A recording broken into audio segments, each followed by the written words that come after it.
Hello दोस्तों, स्वागत है आपका आपके अपने यूट्यूब चैनल कैरियर हब पर। दोस्तों, लगातार अभ्यर्थियों की शिकायतें आ रही थी कि यूपी ट्रिपल एससी से जब भी वो कोई फॉर्म फिल कर रहे हैं तो उनको फ़ीस सबमिट करने में दिक्कत आ रही है, उनकी फ़ीस सबमिट नहीं हो पा रही है। तो आज का वीडियो उसी पर आधारित होगा और इसमें स्टेप बाय स्टेप आपको कुछ पॉइंट्स बताए जाएंगे। आप उनको फॉलो कर लीजिएगा तो आपको फ़ीस सबमिट करने में कोई भी दिक्कत नहीं आएगी।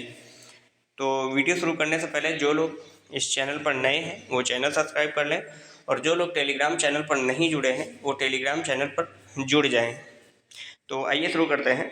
देखिए, यूपी ट्रिपल एससी ने जो फ़ीस पेमेंट सॉफ्टवेयर है वो थोड़ा सा अपडेट किया है और जिसकी वजह से आपको फ़ीस सबमिट करने में कुछ दिक्कतें आ रही हैं, लेकिन इस वीडियो को देखने के बाद से आपको कोई भी दिक्कत नहीं आने वाली है।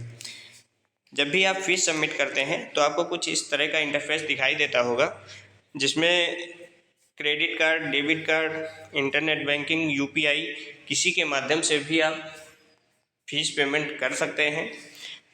तो आइए कुछ बातों पर ध्यान देते हैं जिसकी वजह से आपकी फ़ीस पेमेंट नहीं हो पा रही है।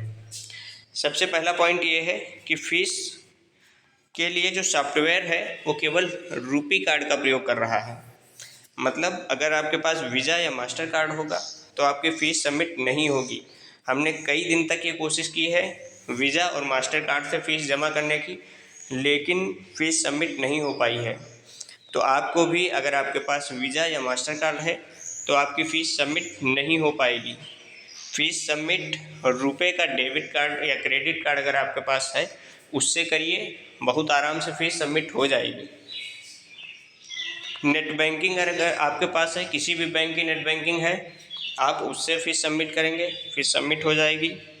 यूपीआई के माध्यम से फ़ीस सबमिट करिए, बिल्कुल हो जाएगी। इसमें मेन बात बस यही आपको ध्यान रखनी है कि फ़ीस पेमेंट करते समय वीज़ा या मास्टर कार्ड का प्रयोग नहीं करना है। अगर आपके पास रुपए का डेबिट या क्रेडिट कार्ड है तो आपकी फ़ीस सबमिट हो जाएगी, उसमें किसी भी प्रकार की कोई भी दिक्कत नहीं आने वाली है। कभी कभी होता क्या है कि फ़ीस कटने के तुरंत बाद उसको बैक कर दिया जाता है, जबकि आपको ऐसा नहीं करना है।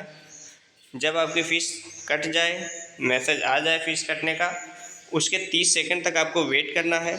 जब तक आपकी पेमेंट एक्नॉलेजमेंट रिसिप्ट ना प्रिंट होने का ऑप्शन आ जाए तब तक आपको उसी पेज पर रुकना है, उसको बैक नहीं करना है। जब रिसिप्ट प्रिंट होने का ऑप्शन आ जाए उसके बाद प्रोसीड फॉर फाइनल सबमिट वाले बटन पर अवश्य क्लिक करें। कभी कभी होता क्या है कि फ़ीस सबमिट करने के बाद बैक कर दिया जाता है और जब शॉर्टलिस्ट जारी होती है तब वो अभ्यर्थी शॉर्टलिस्ट नहीं होता है जो फाइनल सबमिट नहीं करता है। तो आपको इस बात का हमेशा ध्यान रखना है कि फ़ीस सबमिट करने के बाद प्रोसीड फॉर फाइनल सबमिट वाले बटन पर अनिवार्य रूप से क्लिक करना है। अगर आप उसको सबमिट नहीं करेंगे तो आप किसी भी भर्ती में शॉर्टलिस्ट नहीं हो पाएंगे। इस बात का आप हमेशा ध्यान रखिएगा। अगला पॉइंट नंबर 7 में कहा गया है कि जैसे एक बार आपने फ़ीस सबमिट किया और आपकी फ़ीस सबमिट नहीं हो पा रही है तो दोबारा आपको 30 मिनट के बाद ही ऑप्शन मिलेगा फ़ीस सबमिट करने का। तुरंत आपको फ़ीस सबमिट करने का कोई भी ऑप्शन नहीं मिलेगा। आपको 30 मिनट का इंतज़ार करना होगा, उसके बाद आप कभी भी फ़ीस सबमिट कर सकते हैं। एक बार अगर आपकी फ़ीस सबमिट नहीं होती है तो 30 मिनट का इंतज़ार करना पड़ेगा।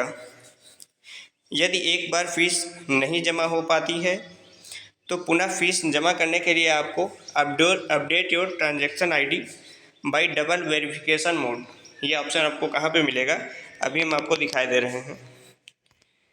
ये यूपी ट्रिपल एससी की साइट पे आप जाएंगे तो ये देखिए एक ऑप्शन मिलता है आपको update your transaction ID bye double verification mode. इस ऑप्शन पे आपको जाना होगा और यहाँ से आपको वेरीफाई करना होगा। वेरीफाई करने के बाद ही दोबारा आपको फ़ीस सबमिट करनी है। अगर वेरीफाई नहीं करेंगे तो आपकी फ़ीस सबमिट नहीं हो पाएगी। तो इस पेज पे केवल आपको 2 चीज़ों पे ध्यान रखना है। पहला, पेमेंट करते समय रुपए का डेबिट या क्रेडिट कार्ड का प्रयोग करना है या यूपीआई या नेट बैंकिंग का प्रयोग करना है। दूसरा, फ़ीस पेमेंट करते समय वीज़ा या मास्टर कार्ड का प्रयोग नहीं करना है।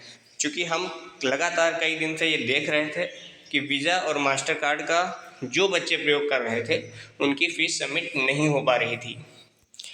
फीस सबमिट होने के बाद आपको सबमिट वाले ऑप्शन पे, जो फाइनल सबमिट वाला ऑप्शन होता है, उस पर ज़रूर क्लिक करना है।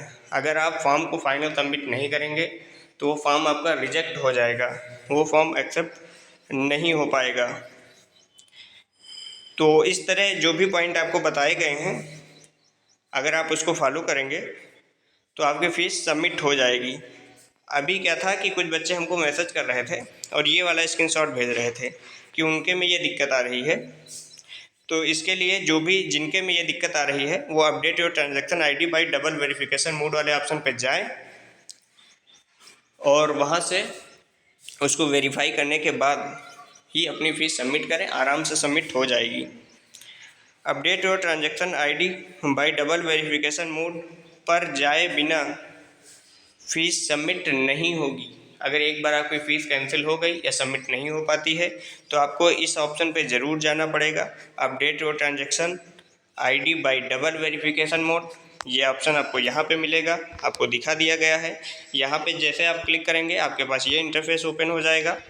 इसमें कैंडिडेट का रजिस्ट्रेशन नंबर, DOB, जेंडर और वेरिफिकेशन कोड आपको एंटर करना होगा। आपकी फ़ीस यहीं से सबमिट हो जाएगी।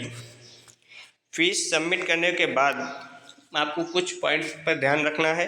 जैसे होता क्या है कि कई अभ्यर्थी ऐसे होते हैं जो अपना फॉर्म भर देते हैं और फीस भी जमा कर देते हैं, लेकिन अंतिम तिथि या शॉर्ट लिस्टिंग की कार्रवाई होने के बाद उन्हें पता चलता है कि उनका फॉर्म ही सबमिट नहीं हुआ होता है। तो ऐसी स्थिति से बचने के लिए आपको क्या करना चाहिए कि जब भी कैंडिडेट अपना मुख्य परीक्षा का फॉर्म भरें तब फॉर्म भरने के बाद उसका प्रिंट आउट ज़रूर ले लें। अगर आप प्रिंट आउट नहीं ले रहे हैं तो कम से कम उसकी PDF सेव कर लें। फॉर्म भरने के बाद कैंडिडेट का डैशबोर्ड होता है, आप उसमें जाइए, UPSSC की साइट पे मिल जाएगा, आप उसमें जाइए और उसमें ये देख लें कि आपका फॉर्म सक्सेसफुली सबमिट हुआ है या नहीं हुआ है। अगर आपका फॉर्म सक्सेसफुली सबमिट हो गया होगा तो ग्रीन टिक का निशान आ जाएगा। इस पेज का आप स्क्रीनशॉट ले लीजिएगा और अगर आपका फॉर्म सबमिट नहीं हुआ है तो पेंडिंग दिखा देगा और रेड का सिंबल आ जाएगा।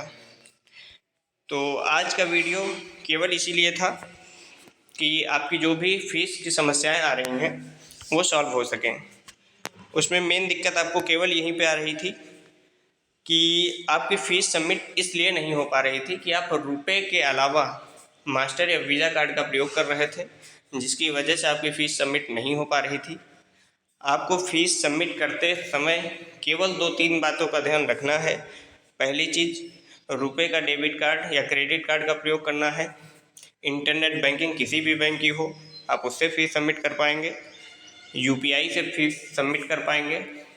मेन बात इसमें क्या है कि वीज़ा या मास्टर कार्ड का प्रयोग नहीं कर पाएंगे, क्योंकि लगातार हमने कम से कम 5 से 6 दिन तक कोशिश किया है और वीज़ा और मास्टर कार्ड, इन दोनों कार्ड से फ़ीस नहीं सबमिट हो रही है। तो आपको इस बात का ध्यान रखना है। बाकी जो भी आपको दिक्कतें आ रही हैं वो कमेंट बॉक्स में कमेंट कर दीजिएगा। कोशिश करेंगे कि 2-4 दिन में जो भी आपकी दिक्कत आ रही है उसका रिप्लाई दे दिया जाए। तो आज के लिए इतना ही। Okay, thank you.